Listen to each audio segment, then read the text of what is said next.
Welcome to DY news.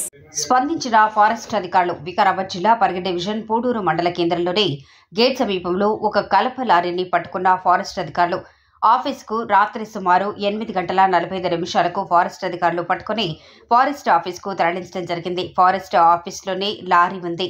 Lorry number AP28 TS0028.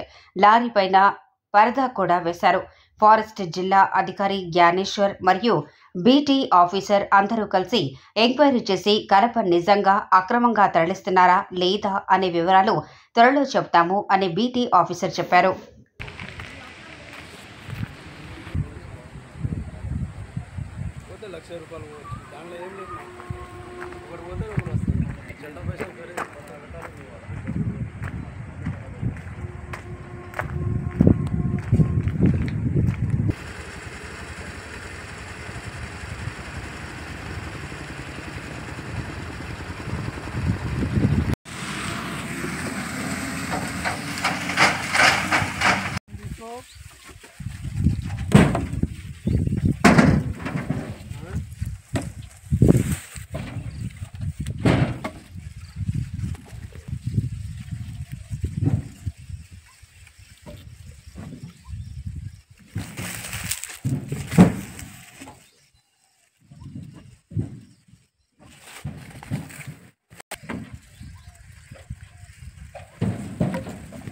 Latest update కోసం ఇప్పుడే మా channel ని లైక్ చేయండి, షేర్ చేయండి, సబ్స్క్రైబ్ చేసి గంట సింబల్ ని క్లిక్ చేయండి.